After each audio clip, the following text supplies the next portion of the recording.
Hello student, how will you take care of yourself? Let's start our today's topic.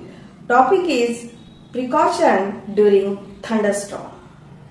What precaution will you take during thunderstorm? Thunderstorm येत असताना तुम्ही कुठले precaution घ्याल हे आज आपण बघणार आहोत. First of all, do not stand on open ground, do not go on high location and below the tree.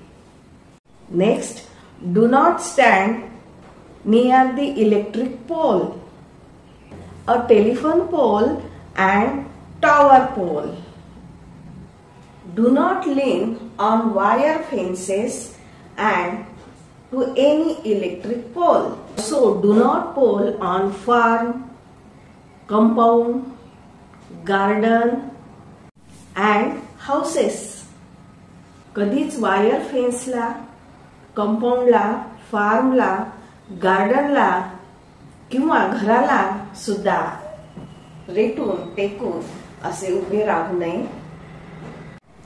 If you are on a bicycle, two-wheeler, a tractor or on a boat, get off immediately and go to the safe place.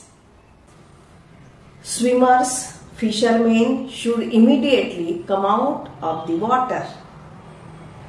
विद्यार्थ्यांनो, thunderstorm येत असताना आपण काय काळजी घेतली पाहिजे तर सर्वात प्रथम आपण कुठल्याही झाडाखाली उभं राहू नये किंवा ओपन ग्राउंड मध्ये सुद्धा उभं राहू नये. तसेच कधीही उंचावर हाय लोकेशनवर जाऊ नये आणि कधीही झाडावर चढण्याचा प्रयत्न करू नये. कुठल्याही इलेक्ट्रिक पोलला टेकून उभं राहू नये, टेलिफोनचा मोबाईलचा वापर करू नये, कुठल्याही टॉवरला टेकून उभे राहू नये आणि घर यांना सुद्धा टेकून उभे राहू नये. सपोज तुम्ही जर प्रवास करत असाल स्पेशली टू व्हीलरवर आणि किंवा ट्रॅक्टरवर किंवा बोटमध्ये तर इमिडिएटली तिथून निघून जायला पाहिजे आणि सेफ प्लेसवर येण्याचा प्रयत्न करावा आणि सर्वांनी एकत्र येऊन उभे राहू नये. आणि मग उभं राहायचं तर कसं राहायचं तर कमीत कमी 2 पर्सनच्या मध्ये 15 फीट एवढं डिस्टन्स असायला हवं.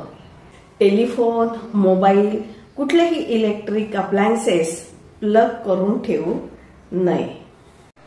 And always stand on a dry wood, plastic bag, sack, dry leaves and jute clothes etcetera. आणि नेहमी क्राउचिंग पोझिशन मध्ये आपण जमिनीवर थांबायला हवं जेव्हा थंडरस्टॉर्म येत असतो. जसे की crouching position like this, similar to this kid. Try to stand on a crouching position on a ground. Thunderstorm होत असताना सर्वात सेफ जागा जर कुठली असेल तर ते म्हणजे पक्के घर, पक्का हाऊस.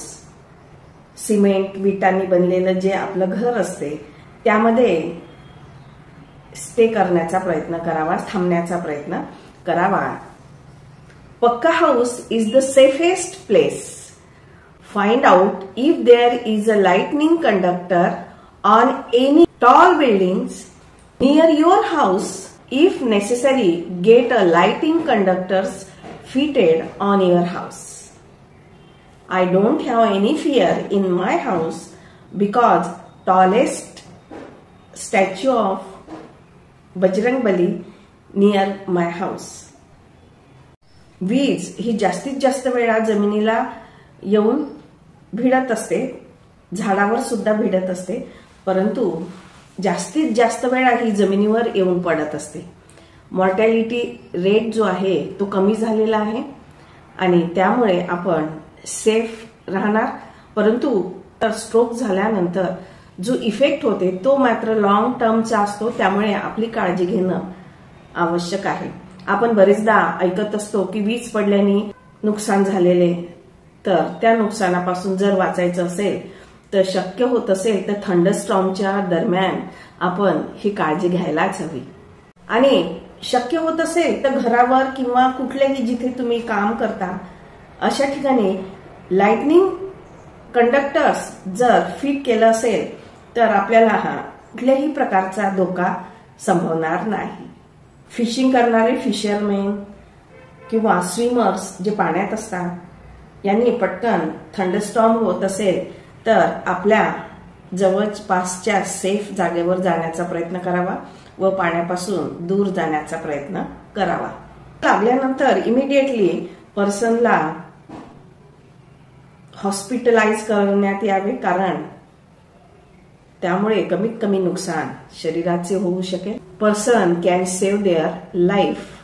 आणि आता मी तुम्हाला एक वंडरफुल थिंग्स सांगणार आहे आणि ती म्हणजे लाइटनिंग टेम्परेचरची जी इंटेन्सिटी असते ती इंटेन्सिटी सनच्या इंटेन्सिटीपेक्षा जास्त असते. जेवढ्या लाइटनिंग आकाशामध्ये होतात, ढगामध्ये होतात, तेवढ्या 95% लिमिटेड राहतात. आता लाइटनिंग होतात ढगामध्ये, त्या सर्व त्यांच्यापुरते ढगापुरतेच लिमिटेड राहतात. मॅक्सिमम 95% तिथेच राहतात. परंतु 5% चान्स असते की त्या जमिनीवर ग्राउंडवर स्ट्राईक होण्याचे चान्सेस असते. 5%. लाइटनिंग जेव्हा होत असते तेव्हा एका क्लाउडमध्ये सुद्धा होऊ शकते, 2 क्लाउडमध्ये सुद्धा होऊ शकते किंवा अनेक क्लाउडमध्ये किंवा क्लाउड जमीन यांच्यामध्ये सुद्धा होऊ शकते. विद्यार्थ्यांनो, ऍटमॉस्फिअरमध्ये एका सेकंदामध्ये नियर अबाउट 40 टाइम्स लाइटनिंग होऊ शकते. हे हाय टेम्परेचर असते आणि तुम्हाला माहित आहे की लाईटचा स्पीड हा जास्त असतो साऊंड स्पीड पेक्षा. आणि म्हणूनच आपल्याला पहिले लाइटिंग दिसतं, म्हणजेच पहिले थंडर स्टॉर्म दिसतं आणि नंतर आपल्याला त्याचा साऊंड येतो. Light travel in more speed than sound speed. Lightning जेव्हा होते तेव्हा तर आपल्याला लाइटनिंग दिसतं, चमकल्याबरोबर लगेच दिसतं, कारण लाईटचा स्पीड हा जास्त असतो. थोड्या वेळाने आपल्याला आवाज ऐकू येतो वीज कडाडण्याचा. तर याचं कारण तुम्हाला माहितच आहे की साऊंड हा स्लो ट्रॅव्हल करतो, आपल्या कानापर्यंत येईपर्यंत त्याला थोडा अवधी लागतो. तर आवाज कसा काय तयार होतो? जेव्हा थंडर होत असते तेव्हा हाय टेम्परेचर तयार होते आणि हाय टेम्परेचरमुळे एअर जी आहे ती एक्सपांड होते फास्टली आणि त्यामुळे साऊंड तयार होतो आणि साऊंड नंतर आपल्यापर्यंत थोडं उशिरा येऊन पोचतं. तर हे रिअल रिझन आहे त्यामागचे. अशा रीतीनं आपण खूपदा डिझास्टर बघत असतो. डिझास्टर 2 टाईपचे आहे, ते म्हणजे man-made disaster and natural disaster. Thunderstorm हे नॅचरल डिझास्टर आहे.